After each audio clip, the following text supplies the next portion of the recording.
Magnífico dia, amados, que busquemos o direcionamento do Espírito Santo neste dia.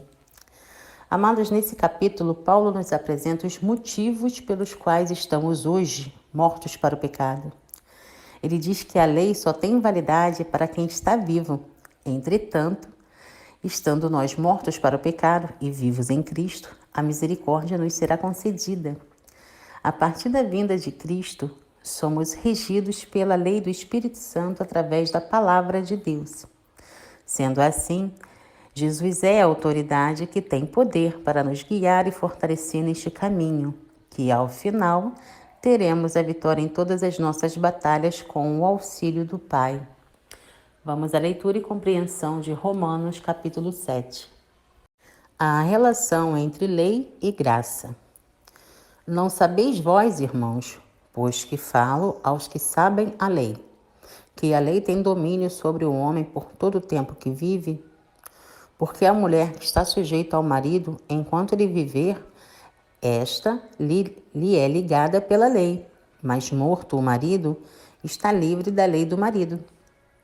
De sorte que, vivendo o marido, será chamada adúltera se for de outro homem.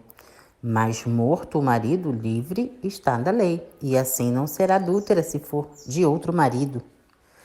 Assim, meus irmãos, também vós estáis mortos para a lei pelo corpo de Cristo, para que sejais de outro, daquele que ressuscitou dentre os mortos, a fim de que demos fruto para Deus. Porque quando estávamos na carne, as paixões do pecado, que são pela lei, operavam em nossos membros, para darem fruto para a morte. Mas agora temos sido libertados da lei, tendo morrido para aquilo em que estávamos retidos, para que sirvamos em novidade de espírito e não na velhice da letra. A lei condena, Jesus liberta. Que diremos, pois? É a lei pecado? De modo algum. Mas eu não conheci o pecado senão pela lei. Porque eu não conheceria concupiscência se a lei não dissesse, não cobiçarás. Mas o pecado, tomando ocasião pelo mandamento, operou em mim toda a concupiscência, porquanto sem a lei estava morto o pecado. E eu, em algum tempo, vivia sem lei, mas vindo o mandamento, reviveu o pecado e eu morri. E o mandamento, que era para a vida, achei que me era para a morte. Porque o pecado, tomando ocasião pelo mandamento, me enganou, e por ele me matou. E assim a lei é santa, e o mandamento santo, justo e bom. Logo tornou-se-me o bom em morte? De modo algum. Mas o pecado, para que se mostrasse pecado, operou em mim a morte pelo bem, a fim de que, pelo mandamento, o pecado se fizesse excessivamente maligno. Porque bem sabemos que a lei é espiritual, mas eu sou carnal, vendido como pecado. Porque o que faço, não o aprovo. Pois o que quero, isso não faço, mas o que aborreço, isso faço. E se faço o que não quero, consinto com a lei que é boa. De maneira que agora já não sou eu quem faço isto, mas o pecado que habita em mim. Porque eu sei que em mim, isto é, na minha carne, não habita bem algum. E com efeito, o querer está em mim, mas não consigo realizar o bem.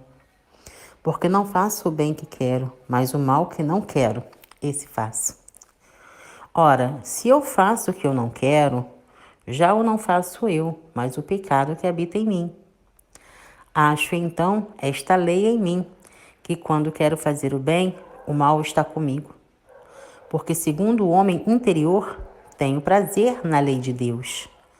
Mas vejo nos meus membros outra lei, que batalha contra a lei do meu entendimento e me prende debaixo da lei do pecado, que está nos meus membros. Miserável homem que eu sou, quem me livrará do corpo desta morte? Dou graças a Deus por Jesus Cristo, nosso Senhor. Assim, eu mesmo, com o entendimento, sirvo a lei de Deus, mas com a carne, a lei do pecado. Conclusão, amados. Deus mandou o Espírito Santo para nos guiar nos caminhos de retidão, nos caminhos retos. Além disso, o que valiam eram as leis, e elas eram boas, pois eram os mandamentos de Deus, mas havia muito pecado e muitos homens com corações duros. A partir do momento que Deus fez uma nova aliança, o que passa a valer é o poder do Espírito Santo. Sendo assim, podemos celebrar a liberdade produzida a partir do Espírito por meio da ministração de Senhor Jesus, pois sua intenção é nos dar vida em abundância e salvação. Eu convido você a orar comigo agora. Pai amado, graça te damos, pois tu és bom e em tudo nos ouve. Senhor, gratidão pelo dia, gratidão pela palavra, gratidão pelo alimento que nos fortalece a alma, o espírito, a mente, o coração. Pai, que a tua presença esteja abundante no nosso dia, nos direcionando a realizar a tua vontade, levando a tua palavra àqueles que precisam de um consolo, àqueles que precisam da tua presença, Pai. Aproveita a oportunidade, Senhor, para agradecer por todos os resultados e por todas as bênçãos que o Senhor tem me dado, Senhor. É uma honra para mim poder te servir, Pai. Pai, te entrego cada coraçãozinho que aqui compartilha essa mensagem, Pai. Que a tua presença seja em abundância e nutrindo-os com fé, esperança, força e dedicação para cada um exercer aquilo que tu quer, Senhor. Aquela sementinha que o Senhor planta diariamente no coração de cada um. Que todos tenham a capacidade de calar o mundo e escutar a tua voz, Pai. Que todos tenham a capacidade de entender que é transbordando que se prospera, é fazendo bem sem olhar a quem que a gente cresce, em conhecimento, entendimento, experiência. Tudo está na nossa capacidade de aprender e transbordar. Pai, eu peço e agradeço em nome do teu Filho Jesus. Amém. Amados, que a cada dia nos conectemos à fonte, que a cada estudo o Espírito Santo de Deus nos direcione, afastando de nós toda a negatividade e nos dando discernimento para nos afastarmos do pecado. Que o Espírito do Senhor nos capacite a realizar o que Deus deseja de nós. Seja luz e sal na terra. Um beijo no seu coração e até o próximo estudo.